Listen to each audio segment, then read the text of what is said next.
Though a relatively unknown war, the West Russian War, fought from 1955 to 1958, may have very well been one of the most important conflicts of the early Cold War, if not the most important. It has often been said that this war set the stage for the later German Civil War and the reunification of Russia. But like with many stories, the story of the West Russian War doesn't actually begin at the beginning. In 1924, Vladimir Lenin, leader of the Soviet Union, died after falling into a coma. The father of the October Revolution had previously suffered 3 strokes, the third in 1923 causing him to lose the ability to speak and partially paralyzing him, leaving him in a vulnerable state, albeit he did appear to be making a recovery. While he was legally succeeded by Nikolai Bukharan, a member of the Bolshevik Party's right opposition, he would have to fight to maintain his position in a power struggle, his most prominent opponents including Leon Trotsky, Lev Kamenev, and Joseph Stalin. Though he would eventually secure his position, this would not occur until the early 1930s, leaving the USSR unstable for much of the 20s. Bukharan's Soviet Union has often been described as enigmatic, especially with regards to its economic policies. Most important, however, is that it utterly failed to industrialize and, similarly, it also largely failed to modernize the Red Army, both factors largely contributing to the country's later defeat in World War II. Following Bukharan's victory in the power struggle, the Soviet Union emerged from its isolationist shell. From 1932 to 1934, it participated in the World Disarmament Conference along with 62 other countries, being one of 2 non-members of the League of Nations to participate, the other being the United States. However, it would ultimately join the League in 1933. The USSR also provided support to the Republican cause in the Spanish Civil War from 1936 to 1939, hoping to undermine Italy and Germany, who backed the nationalists. Germany, in particular, appeared to be the greatest threat to the Soviet Union.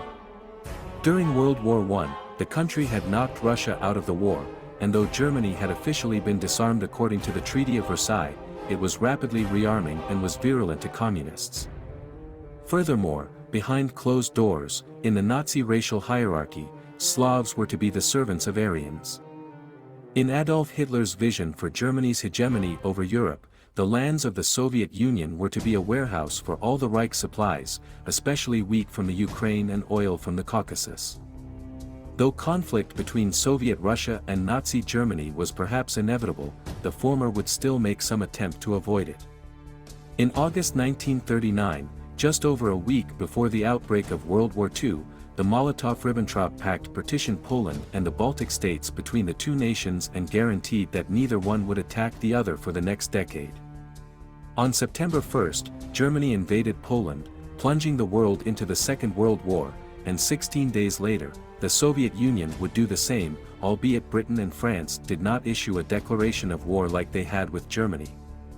The river Vistula would act as the new border between Germany and the Soviet Union, with all lands east of it going to the latter while the rest was annexed by the former. Soon after, following a false flag incident at the village of Manila, the Soviets launched an invasion of Finland, starting the Winter War. Though Bukharan expected a quick victory over the Finns, the Red Army proved to be ill-equipped to fight in the bitter winter conditions. In spite of this, the Finnish government realized it could not fight a protracted war with the Soviets and signed an armistice in March 1940. This conflict, though a strategic victory for the Soviets, would serve to cement Hitler's belief that the Wehrmacht could swiftly conquer Russia when the time came. In 1940, while Germany was busy invading Denmark, Norway, and later France and the Low Countries, the Soviet Union occupied the Baltics as well as Bessarabia and northern Bukovina, the latter former territories of the Russian Empire which had been seized by Romania in the chaos of the Russian Civil War. Meanwhile, Germany was attempting to defeat Britain's Royal Air Force in the Battle of Britain. When this effort proved futile, they switched to bombing raids to demoralize the British into surrendering, an effort known as the Blitz.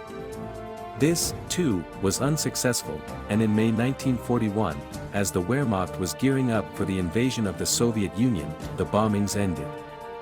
After an invasion of Yugoslavia and Greece in April, on June 22, 1941, the Axis invasion of the Soviet Union, Operation Barbarossa, began. Ask anyone to describe the invasion of the Soviet Union in a word, and you'll hear three most often: swift, violent, and brutal. By September, just 3 months after the beginning of the invasion, the Germans were attacking Moscow and Leningrad, Moscow's predecessor as capital of Russia, formerly known as Petrograd, and before that, St. Petersburg, was under siege. However, in January 1942, in one of the Red Army's few victories of the war, the Germans were pushed back from Moscow. A series of counter-offensives was then executed, led predominantly by Georgy Zhukov and Mikhail Tukhachevsky, but in summer, with the start of Case Blue, the Soviets once again found themselves on the defensive. In August, the 6th Army under Friedrich Paulus, with support from Romanian, Hungarian, Italian, and Croatian forces, attacked Volgograd, formerly Tsaritsyn. After 6 months of the fiercest fighting in all of the Great Patriotic War, the city fell. The Germans then rapidly advanced into the Caucasus to secure its oil fields, especially at Baku. In March, Turkey launched an invasion of Soviet Armenia, drawing them into the war and dividing Soviet forces in the region, allowing the Axis to conquer it in April. On July 5, 1943, the Second Battle of Moscow began. This time, the Soviets, already in the process of collapsing under their own weight, offered much weaker resistance and didn't have the bitter Russian winter on their side. The city fell on August 23. Soon after, Soviet Foreign Minister Vyacheslav Molotov approached Paul Ludwig Ewald von Kleist, commander of German forces in Moscow, and requested an armistice. Molotov was then flown to Berlin to meet with Hitler personally. Though the Nazis sought the total annihilation of the Soviet Union, at the moment, they had more pertinent matters to tend to. In particular, Operation Sea Lion, the German invasion of Great Britain, was underway. The fierce resistance offered by the British, reinforced by American troops, meant that the focus of the Wehrmacht needed to be on knocking them out of the war. Hitler agreed, but informed Molotov that he wanted Bukharan to be the one to sign. Molotov replied that Bukharan's whereabouts were currently unknown. Last seen fleeing Moscow a second time on August 8, 1943, the disappearance of Nikolai Bukharin remains one of the greatest unsolved contemporary mysteries. Begrudgingly, Hitler conceded, but demanded that the armistice not come into effect until September 30, the 2-year anniversary of the start of the First Battle of Moscow. Hitler both saw it as a good propaganda opportunity and wanted to inflict more damage on the Soviets before fighting concluded. In the meantime, Genrikh Yagoda, director of the NKVD under Bukharin, had taken control of the Soviet Union. He personally ordered that the Red Army gradually retreat until the Wehrmacht supply lines reached their breaking point. Once September 30 came, the Armistice of Spandau, named for the neighborhood of Berlin it was signed in, came into effect. The defeat of Russia would prove instrumental in Germany's final victory in World War II. The resources of what once was the Western USSR would provide them with the means to outfight the Allies and, eventually, deploy the atom bomb on Pearl Harbor on July 4, 1945, ending the war. 4 Reichskommissariats were established to govern the newly occupied Eastern Territories, Ukraine, in most of the former Ukrainian SSR, Ostland, in Byelorussia and the former Baltic states, Caucasian, in the North Caucasus and Transcaucasia, and Moscowian, in the remaining territory. The Reichskommissariats effectively served 2 roles, as colonies, and as death camps. Whereas ethnic Germans were incentivized to settle in the new Eastern Territories, the local Slavic population became slave labor to be worked to death exploiting the natural resources of the land. Russia's woes did not end beyond the Reich's borders. The Soviet Union's defeat in the Great Patriotic War proved disastrous for Yagoda's authority. Following a brief and bloody revolution, in 1946, the Central Asian SSRs collapsed into a number of warlords. Perhaps because of this, in 1947, in the city of Tomsk, the Central Siberian Republic was formed by a group of intelligentsia led by Boris Pasternak.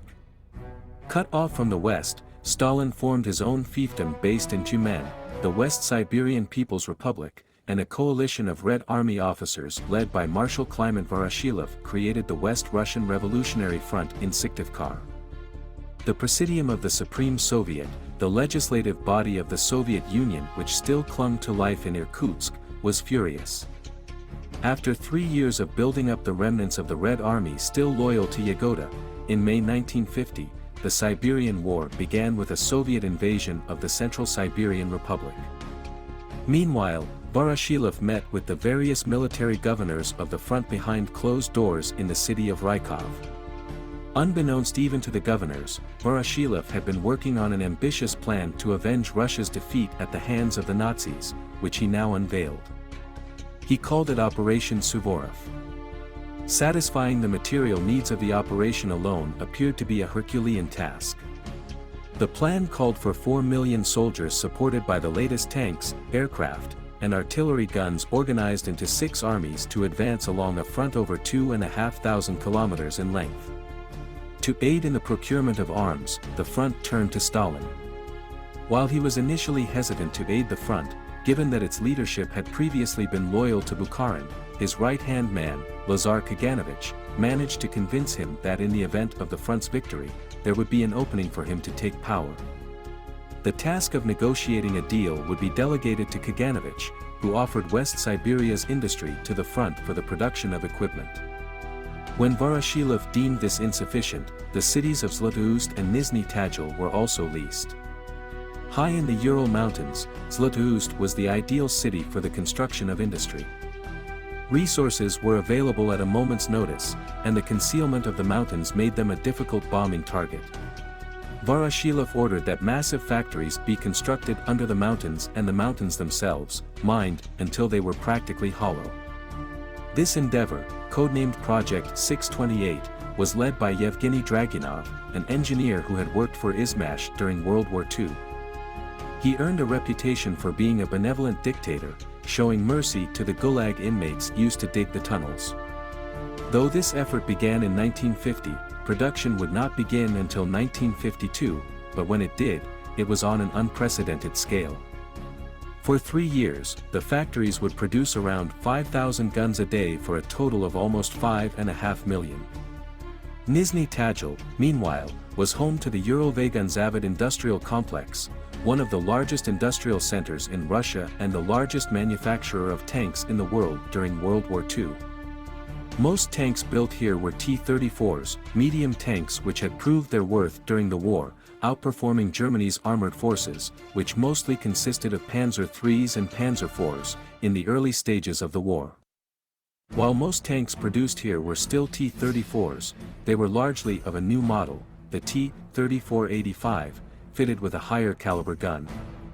The factory also built very small numbers of a new kind of tank, the T-54. The T-54 was designed to be superior to the T-34 and to contemporary German tanks in practically every way.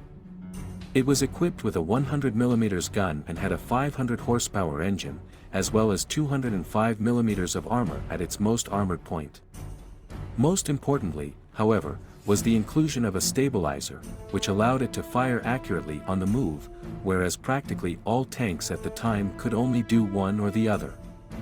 Though officially designated a medium tank, the T-54 is widely accepted as the world's first true main battle tank. However, due to the sheer amount of resources required to produce them, only 120 would be built for the front by the start of the war, issued to the newly reformed 28th Tank Division. The front would also seek assistance for its eventual war effort abroad, particularly from Italy and the United States. In 1951, in the United States, a coalition of political parties opposing both the Republican and Democrat parties, dubbed the National Progressive Pact, was formed. It was led by George S. Patton, who had commanded American forces in Scotland during World War II. After his resounding defeat by his former counterpart in the Pacific, Dwight D. Eisenhower, in the 1952 presidential election, Patton concluded that helping the Russians liberate the motherland would be a major propaganda victory to take advantage of in the 1956 election. Using some lingering connections he had in the U.S. Army, He sent advisors to the front to help train its infantry in guerrilla warfare and deep infiltration tactics, with obvious influence from tactics employed by the Japanese in World War II. Meanwhile, though Benito Mussolini, then Prime Minister of Italy, did not support the front or its cause, during this time, Italo-German relations were rapidly deteriorating. In particular, the discovery of German plans to dam the Mediterranean had generated a scandal that had led Italy to declare the Pact of Steel null and void. However, by providing aid to the front, Italy could potentially expand its influence in Iran and the Balkans while Germany focused on the east. So, it was decided, Italy would aid the front. Red Army agents would purchase maps of German-controlled Russia in Italy, and the Italian Foreign Minister, Galeazzo Ciano, assured Voroshilov that in any conflict between the front and Germany, Italy would maintain neutrality. In the winter of 1954 and early 1955, the front would receive further, more unexpected aid from West Siberia in the form of the Siberian Volunteer Army, a force of over 1 million volunteers from across Siberia led by Ivan Konev. Though most had never held a rifle before, most had also lost people they loved in the Great Patriotic War, and they desired revenge. The volunteers also included refugees from the Siberian War. When they had arrived in West Siberia, Kaganovich, premier of the West Siberian People's Republic since Stalin's death in 1953, realized that he didn't have the resources to feed them all. So, it is believed, he sent many of them to join Konev's army in order to gain favor with Voroshilov. On the night of November 6, 1955, the final preparations for Operation Suvorov were made. The front was organized into 10 armies, 4 of which made up the Siberian Volunteer Army. The 1st through 5th armies made up the Northern Front, commanded by Zhukov. The 6th through 10th were the Southern Front under Tukhachevsky. The Northern Front was to advance towards Bratishstadt, formerly Leningrad, and into Finland, while the Southern Front would march on Paulusburg, formerly Stalingrad, and then the Caucasus. Once these cities had fallen, Moscow would be encircled and then attacked. At 1:32 a.m. on November 7, the anniversary of the October Revolution, Voroshilov gave the order to begin Suvorov, and the West Russian War began.